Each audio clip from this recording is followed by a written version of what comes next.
And I just showed photos and examples because people, as a landlord, you don't realize it. And it's funny because one of my agents, after he saw it, he's like, "Great video, Jen, but you're supposed to sell houses, not talk people Man, that's out what of I saw. selling You kind of houses." pushed me away when I saw that video. I said, I don't know if I want to do that. My name is Kevin McIntosh, and this is The Closing Table, where we talk to experts about their experience in real estate all across the country. Let's go.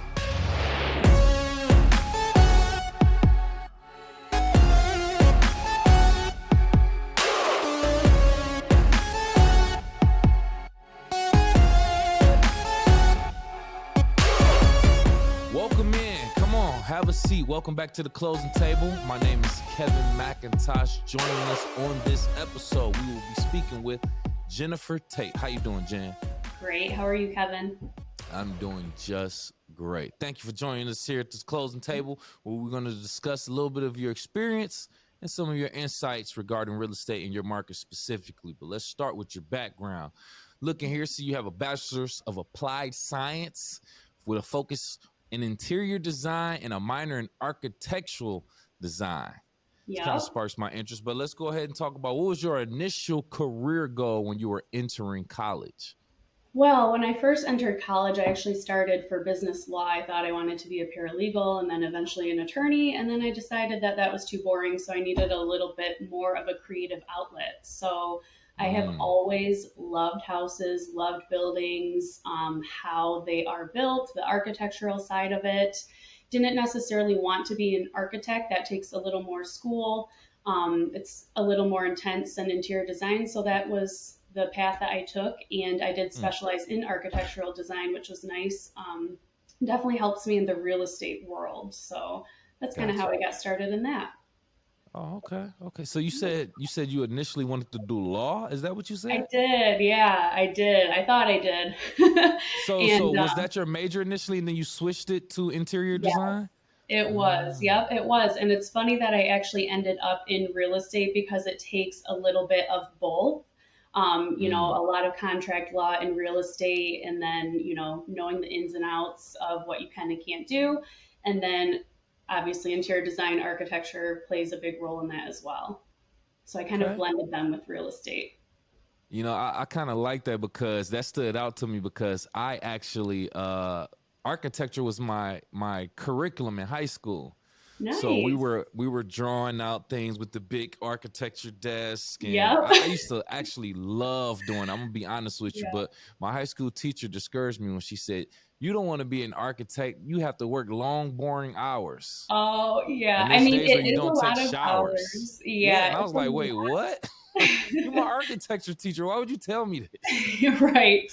It But is a anyway, big commitment. Yeah, definitely. But yeah, fascination with architecture and the whole structure of things. Let's get into that part. What's been your favorite architectural structure or building that you've ever been involved with? so when I was in school, we did a lot of different projects with commercial buildings. So we did Hmm. some workspaces in the Madison building in Detroit. That's the big one that has the whales painted on it. I think they actually changed Yeah. it, but Rocket Mortgage owns it. Yep. I'm That was familiar. really neat. Yeah.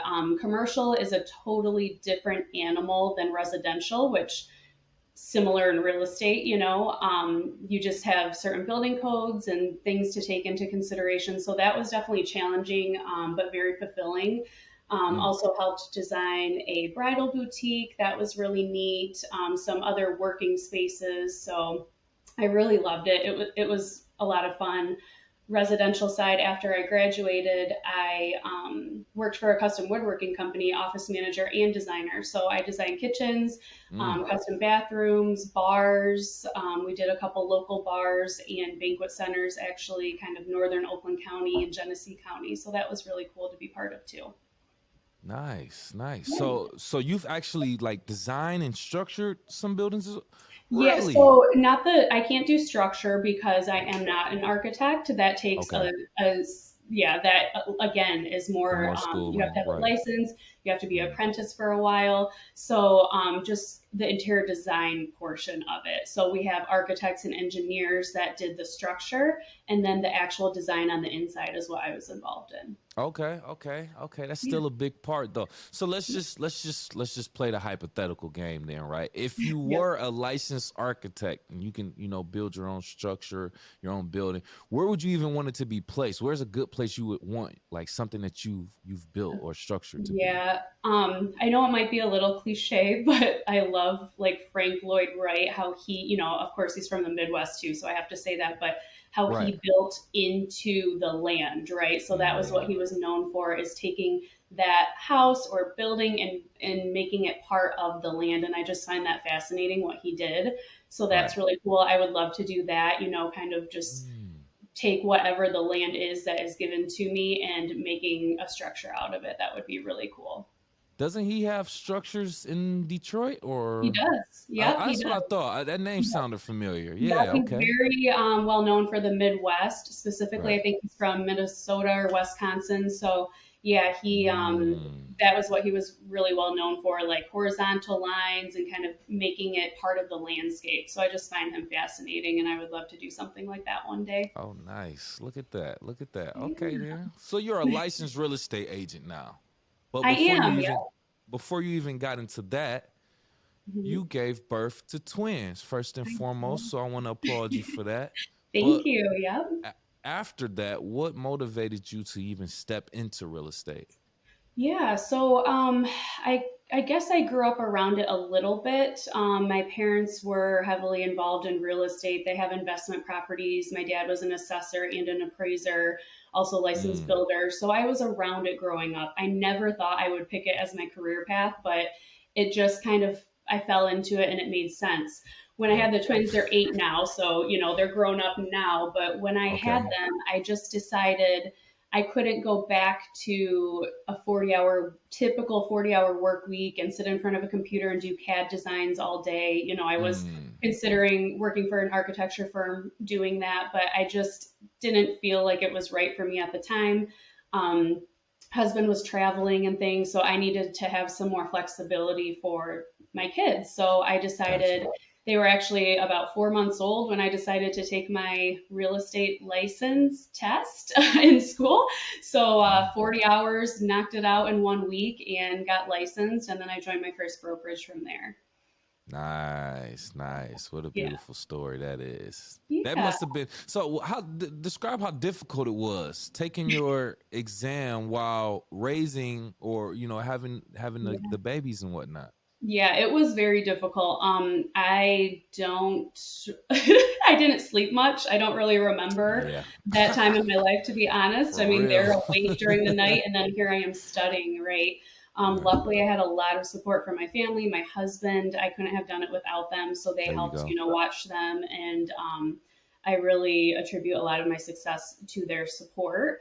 But yeah, I Hmm. mean, it's funny because everyone says like real estate's so flexible, you can make your own schedule. Well, I quickly learned that that's true to a point. Like what you put in it is what you get out, right? So if you only want to Mm, work part-time, you can, but ultimately you're at the mercy of your clients and what their needs are, right? correct. So when you think like, yeah, it's very flexible, I can work these hours. If they want to go see a house that night, you kind of have to drop everything and go. So True. luckily, I live very close to my parents. They help, with the twins when they were really young, watching them. So I couldn't have done it without them. Nice. All So, right then. yeah, It takes a village. it We does. learned from that, ladies and Absolutely, it gentlemen. does. Yep. You started your own brokerage, correct? Just about a Yes, year and a half ago, 2021. Let's I talk did. about that. What are some of the valuable ups and the valuable downs that you've experienced? Yeah, so me, I co-own it with Sarah Patrick. Hmm.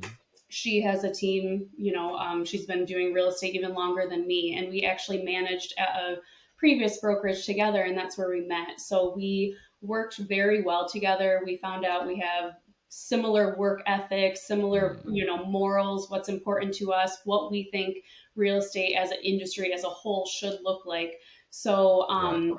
we decided to go off on our own because we just wanted something a little different. We really liked the idea of more of a boutique brokerage, and that's kind of what we call it, an independent boutique brokerage, right? Where it's a close knit group of agents that feels like family, right? Okay. Where we're heavily involved in their success. You know, I can call them anytime, they can call me anytime, and I want them to succeed and know that they can reach out to us for whatever they need.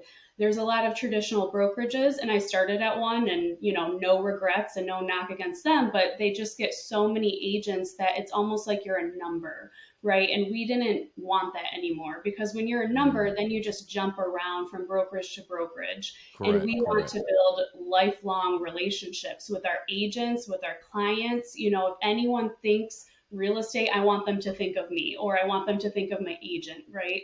So that was really important to us, especially as the industry grew. The market has been really great for the past several years. It's only gone up, and that Mm-hmm. means traditionally that more agents get their real estate license because they say, "Oh, the market's great. It's easy to make a commission." So Yeah. as agents grew, brokerages grew with their numbers, but we were just finding there were so many agents that didn't have the support that they need or the education that they need. And, unfortunately, it can give our industry a bad name as a whole. And we just really wanted to change that. Yeah. So that's why we went into business and are doing what we're doing. And I love it. I'll never look back. When I went and got my broker's license, I never thought I would own my own brokerage. That was not the intent. I just Mm. really wanted, to know more and what I was doing. And then here we are. So I Yeah. didn't expect it, but, it's very fulfilling. The crazy path that life takes you on, right? It is. Yes, it's a wild ride. Yeah. That's for sure. Yeah. You spoke on a common denominator that I've spoke to different realtors about, which is the industry getting saturated with real estate agents, especially when the market is doing quote unquote good. Yeah. And that's similar with like retail investing in the stock market. Like once things are good, a lot of It, people want to put their money in the market, but then once things are looking a little bit different, then yeah. that's when a lot of people try to retract, or they end up getting kicked out because they aren't doing what they need to do, and things Right. of that nature. So Right. the process will weed people out. That's just what it does naturally. So Yep. Yep. completely Absolutely. understood. Yep. Do you Absolutely. believe as a realtor that you should actually own property or have investment properties yourself?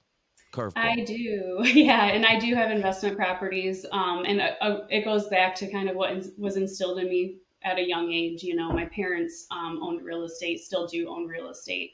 Mm-hmm. So I do find, some people do the stock investing in the stock market, some people do real estate. Um, I find it very valuable to own real estate, as long as you are prepared. So it's kind of like what you just said with the market, right? How it gets a little saturated when Mm-hmm. it's good. Similar for when the real estate market is good, people have cash and they want to spend it on real estate, but they might not know what they're doing. So, flipping houses. And unfortunately, we see some bad flips where they don't do a great job or they don't really know all of the ins and outs. There's so many things that go into investing in real estate that I just wish people thought about a little more before they do it. But I Mm-hmm. do, yes, absolutely think it's a great investment. Okay. Okay. Yeah. Well, let's keep on investment properties then, Yeah. because I saw on your social media platform you were talking about investment properties and things of that nature. I think you were explaining how to prevent certain damage or long term Yeah. damage to your rental properties. Can you talk more about that and how different homeowners can help prevent certain damage to their properties? Yeah, absolutely. And it's funny, I think what you're talking about is a video that I made, right? And I Mm-hmm. showed examples of damage that tenants had left behind, and that was actually two separate houses. One was my investment property and one was my parents' investment property. Okay. And I just showed photos and examples because people, as a landlord, you don't realize it. And it's funny because one of my agents, after he saw it, he's like, "Great video, Jen, but you're supposed to sell houses, not talk people Man, that's out what of I saw. selling You kind of houses. pushed me away when I saw that video. I said, I don't know if I want to do that. And I was like, I understand, but I also, I think it's really important to be open and honest. And I Yeah, am yeah. never one to sugarcoat things. So Hmm. that is my personal experience. In the past couple years, those pictures were all taken recently, So, Right. um, talking about damage of investment properties, definitely just doing your homework with your tenants. So those were long-term investment properties. Hmm. Something that has been very popular recently is short-term investment properties. So that's your VRBO, your Airbnb. So that's a little tougher, right? Because you can't Okay. really vet the tenant. You're not really in a lease agreement with that tenant.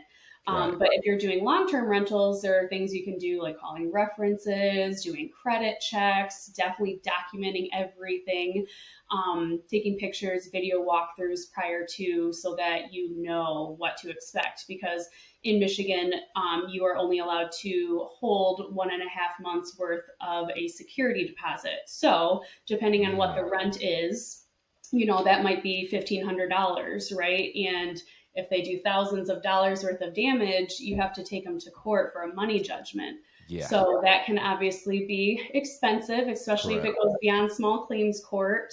It takes a lot of time. I just was at court yesterday filing some paperwork. Wow. So it's definitely important to do your homework. You can do walkthroughs as long as it's in your lease and you give them time. Usually it's like 48 hours prior to, letting the tenant know that you're going to do a walkthrough and check on things, Right. because there's just so many stories I could go into. But the thing that I was trying to get at in that video is that tenants aren't going to love your property as much as you. Mm. You're the owner, right? So you have Yep. pride in ownership when you own real estate. At least I do. I am very emotional when it comes to real estate. I love houses. I love everything about them, every detail that goes into them. But a tenant, it's kind of just a temporary situation for them. Correct. Correct. So it's a little Yeah. different.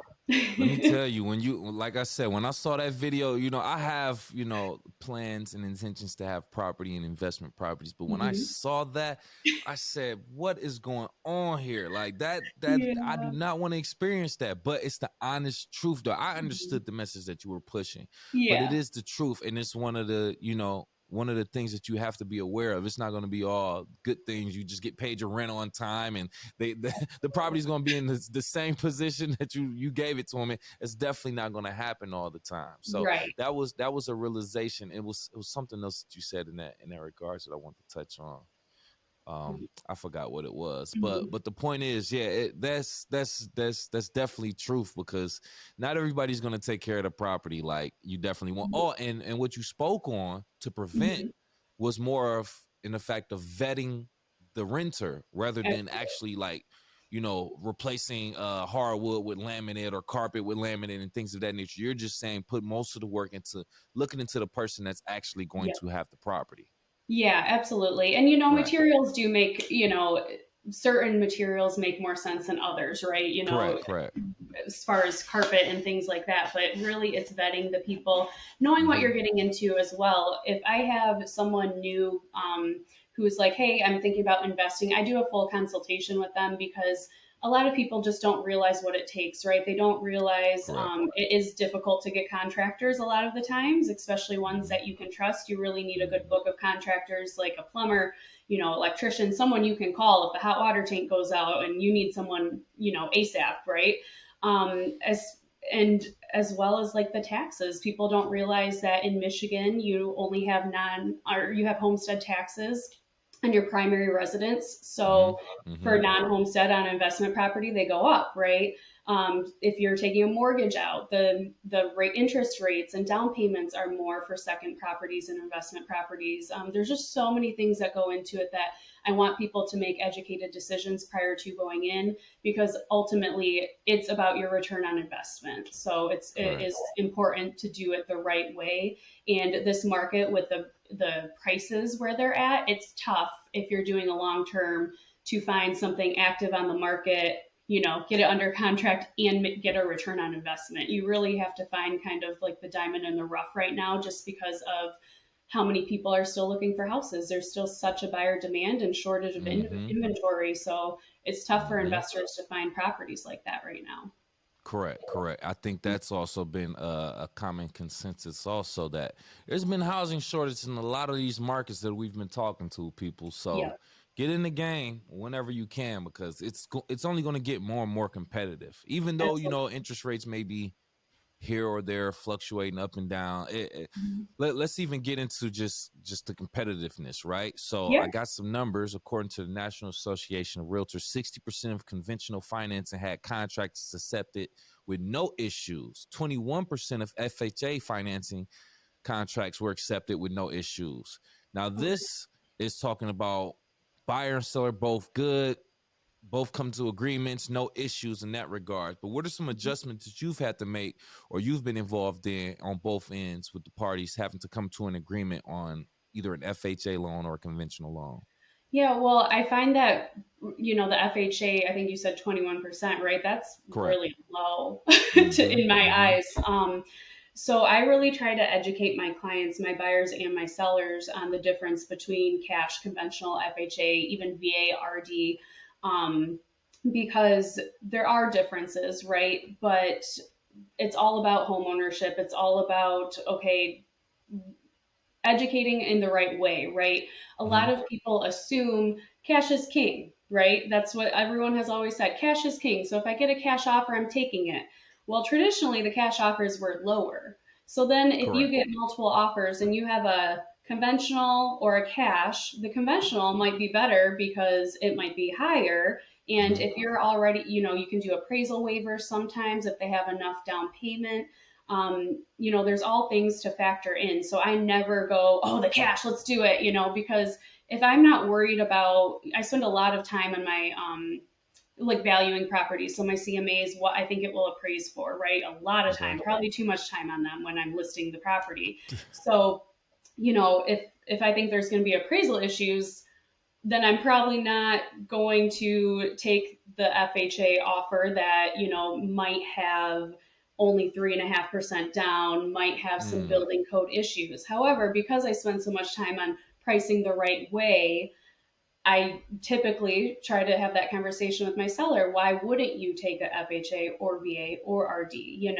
It may take a few days longer.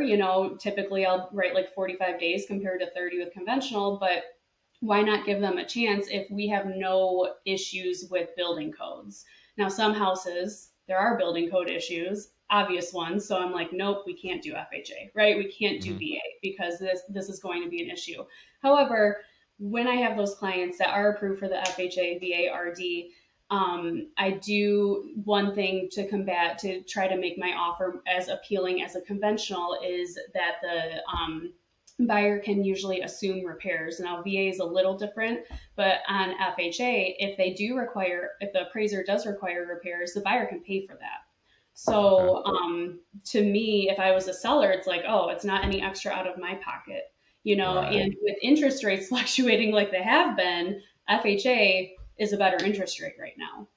Hmm. So I think we're gonna see a lot more. I'm already seeing them on offers, a lot more concessions being asked for, FHA deals, over conventional. So if I was a seller, I definitely wouldn't be scared of it unless there was a very obvious reason, like a Hmm. building code issue that we couldn't get past, that we couldn't resolve.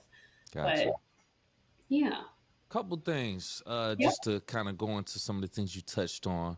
One, did you just say that FHA interest rates are lower than conventional right now? hmm I thought that's what I heard. That's not hmm used. That's not typical, right? That's not a It common thing, is it? actually has been for the past several years. Really? So FHA, the requirement, a lot like it gets a bad rap, right? Because Mm-hmm.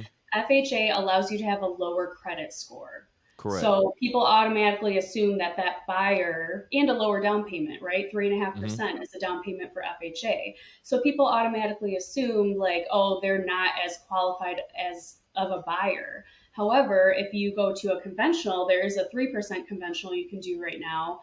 Mm-hmm. That interest rate is higher than the FHA interest Of rate. course. Okay. Okay, that makes sense. Yeah, Yeah. so Yeah. there's a lot of factors. I don't pretend to be a mortgage officer, but I work very close, the loan officer, but I work very close with them. So Mm-hmm. I keep updated on the rates pretty frequently. I got you. And then with or VA, I mean, that's one of my my things I'm a little passionate about is accepting VA because that is a zero down. So Correct. some sellers might think, well, they have no skin in the game; it's zero down. Well, it's a benefit to them because they're a veteran, right? Correct. So Correct. that's why they qualify for that. But Right. yeah, there's a lot of different factors that go into it. But yeah, FHA rates. I just actually had a buyer that was pre-approved, conventional or FHA, and the FHA was definitely the better rate. Mm.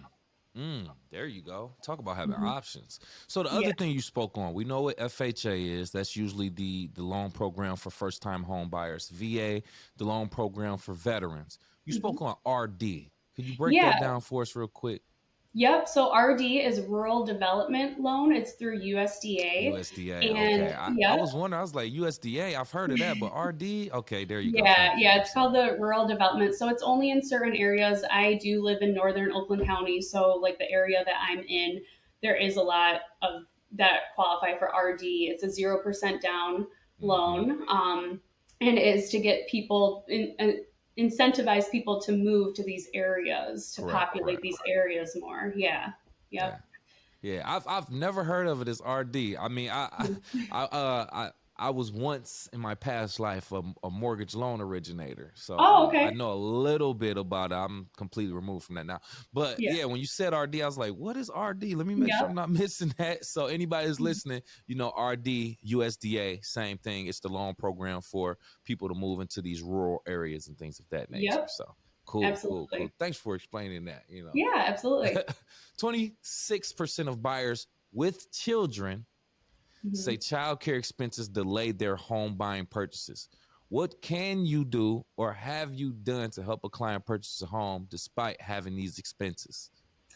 Yeah, it's a tough one, especially because COVID changed it for so many people. Mm, There's so many um, like single income families now because it childcare is so expensive or it pushed people out of the workforce. So there is down payment assistant programs through Mishta. That is mm-hmm. one thing that is very very helpful. I've had quite a few first time home buyers use that, and that will pay. There's a couple different areas where you can get more, but it's typically $7,500 worth of your down payment assistance. So that means you only have to come with 1% Mm, down to closing. And then you also can use concessions. So, like I mentioned earlier, I think I'm seeing it on my end that concessions are coming back. So what concessions are is that the seller pays for a portion of the buyer's closing costs. So right, that right, right. definitely helps. So pretend that you used a USDA loan and got concessions, right? So you have 0% down with a USDA loan. On top of that, 3% in concessions. These are just figures, but Correct, correct. that means that you're bringing nothing to closing if that Exactly. covers all of your closing costs, right? So Mm-hmm. that definitely helps. These programs are there to be used. Mishta puts them in place for a reason. So I don't like that a lot of the industry tries to veer away from them because they think, oh, it just takes more time. You shouldn't accept that. The buyer has no. Wouldn't you rather have the buyer like celebrate home ownership than stick this buyer into renting for the rest of their lives Right, where right. they have no equity in the home? Hmm. So I'm all about those programs. It unfortunately has been very tough to get those offers accepted the last several years because we've just been Really? in bidding wars. But again, we're starting to see them come back more. So as the market shifts, you hear a lot, right, from all sides, like panic, right? You listen to the news, the housing Right. market is going to tank, like back in Oh 2008, my right? God. Yeah, exactly. Like the sky is falling. And honestly, I see it as a lot of opportunity. Like it's an opportunity for Correct, buyers to correct. now actually get a home because they haven't been able, a lot of Mm-hmm. first time home buyers have not been able to compete in this market the last several years because it has just been, the competition is too fierce. So I really am looking forward to that and helping Right. more home buyers, celebrate home ownership and finally get a house.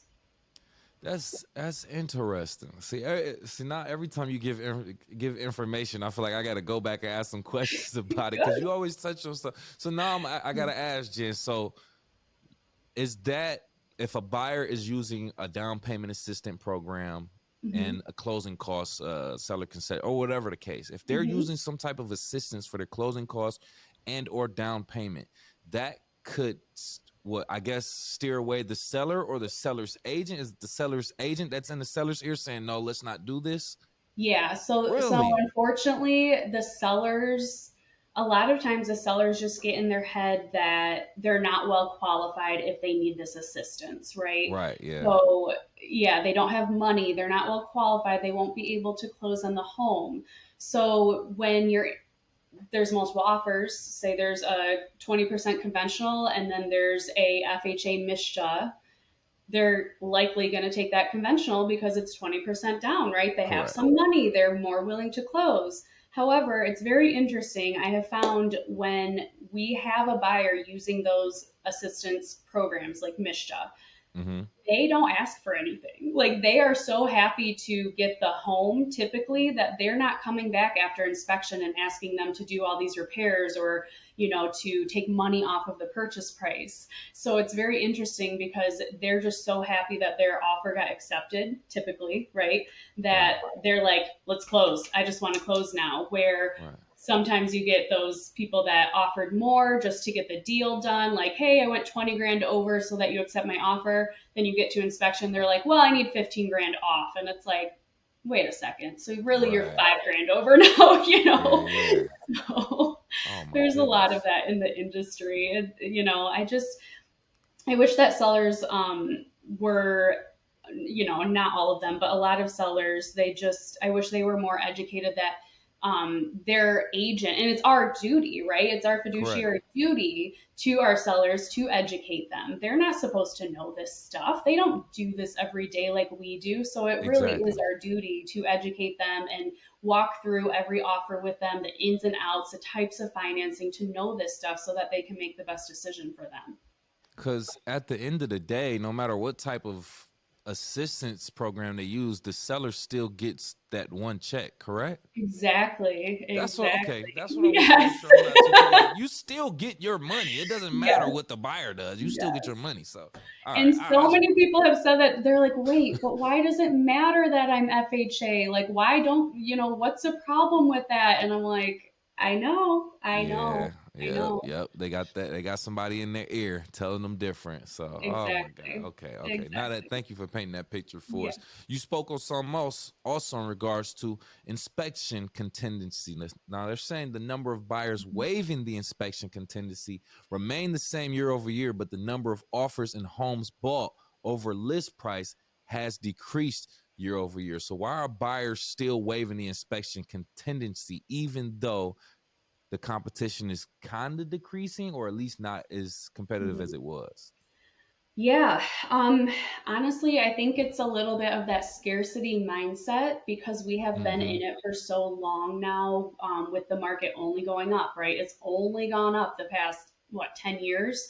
So, I think that a lot of agents are scared that they're not going to get their offer accepted. They're not having enough conversations with the listing agent. Like I tell every single one of my agents, and I do the same because I do still sell real estate, you have to have a conversation with that listing agent prior to writing the offer. I think that we're over offering still just Mm-hmm. because we're listening to everything in the background like, oh, there's still multiple offers, oh my gosh. Or you go and you see the showing schedule and you see that there's 20 showings on this house, so we're like, oh, we're automatically in multiple offer situation, we have to do this, do this, do this to get our offer accepted, right? So I think it really is a scarcity mindset. I do not believe in waiving inspections. If I Yeah. have a buyer who wants to, I actually make them sign a waiver that I am not responsible if anything comes up because Mm-hmm. lawsuits are happening left and right because of this. And I Mm. am, again, going back to like what I initially went to college for. I'm a nerd when it comes to case law, right? There Like you I go. love reading cases, the outcome of them. So there's a ton of lawsuits right now in real estate, unfortunately, because sellers don't disclose something, but then the buyer waived their inspection. So then they find out down the road. I mean, I'm like, yeah. who you So, gonna sue if you already said you don't want the inspection? Like, how's that lawsuit gonna well, pan out?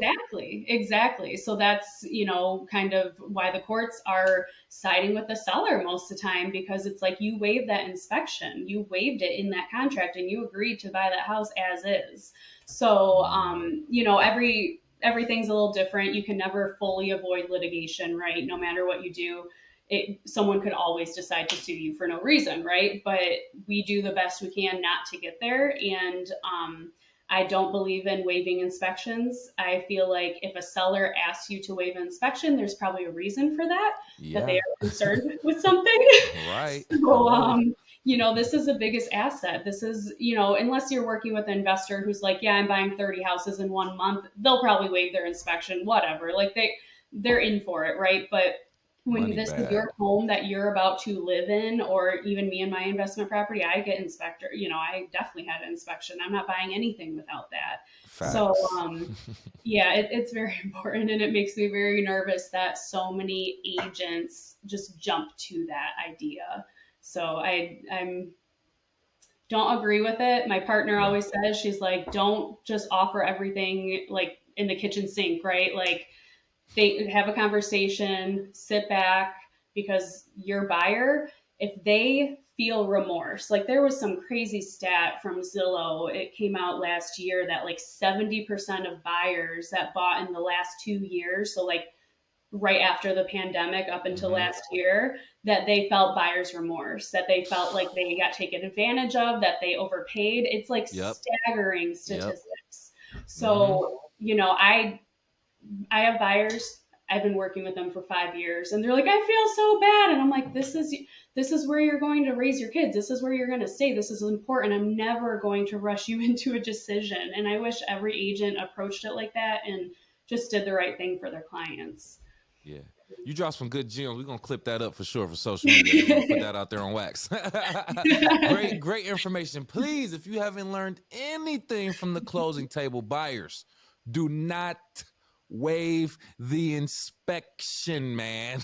Like, don't even Yeah, deal with an agent that lets you do that for real, for real. right. Like, I mean, obviously you can do what you want, but come on, man. Don't Mhm. let's Right. just settle down. All right. Yes, agreed. Okay, Jen, I don't want to hold you up, but I want to ask you this Yeah. important question right here, right? So, if you Yeah. were to retire or for some reason stop doing what you were doing right now, what would you want your legacy to be? This could be real estate related, personal, whatever. If you were to stop, what do you want people to know about Jennifer Tait? That is a really tough question. I feel like I'm so young to answer that, but it's definitely something important that you need to think about every day so that you're doing the right thing, right? And put yourself back in check. But first of all, I'll never retire. I tell everyone, like, doing There real you estate go. until the day I die. But There you go. I think that integrity is something that's very important, and just always doing the right thing for other people and helping other people, even if it doesn't benefit you. And I would hope that anyone who knows me, my children especially, that they're just proud of me, that I worked for something that was important to me. It's not about the paycheck. It's not about the money. Of course, those things are important because I have to feed and clothe my family, right? Mm-hmm. But it's about people, and it's about those relationships and making an impact in people's lives. I always say, like, the more lives you can impact, the better, right? So that's what I hope to do. I will always be in real estate. Eventually, I would like to incorporate design into real estate so that you can come to our brokerage and, hey, here's a designer, here's a contractor if you want to do this to your house. So some more passions there and things in the works. But yeah, Yeah. I'm love the industry. So There it is. There it is. You can never retire from doing what you love. never Speak on it, retiring. Jen. Yep. I'm going down with a microphone and some AirPods in my ear when it's all said and done. I love that. I love that. I mean, so many of my friends that are in corporate, and people that are close to me in corporate, they always they say that they're like, I feel like you're never working because you love it so much. Yeah, And I'm yep, like, it's true. I do love what I do. Yes, we all have our hard days. That's just yep, natural. yep. No matter what you do, you have your hard days, but I love it. So when you're Facts. passionate, you kind of radiate that and inspire other people to go after what they want to and what makes them happy. So I hope that I can do that for some others. Well, that's great. I'm pretty sure you are, Jen. Thank you so much for being here. We talked a little bit longer than anticipated, but it was all in great, genuine conversation. Yeah. Once again, thank you, Jen Tait, for being here. Before we get out of here, if you have any last words and or want to tell the people how they can reach out to you, you can do so right now. Yep, you can always call me. My number is 248-462-3050. You can find me on social media, Jennifer Tait, Instagram, Jen Tait, Tait. But yeah, please reach out if you ever have questions. I'm always happy to have a conversation. So I'd love to And hear from what you. market are you serving, by the way, just to let So people. yeah, my office is in downtown Rochester, so Oakland County, Macomb There you County, go. Wayne County, There it everywhere, is. everywhere in Michigan. Jennifer Tait, ladies and gentlemen, thank you for coming to the closing table, Jen. We appreciate you. And as we close out the show, hey, you watching right now, I see you. Don't look away. Hit the like button for us. All right, please do.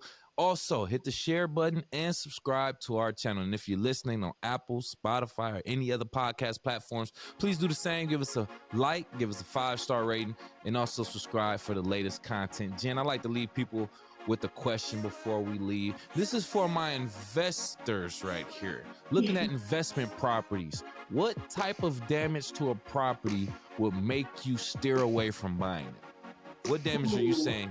This is just, I can't fix this. Just drop your comments below. Other than that, we'll see you next time.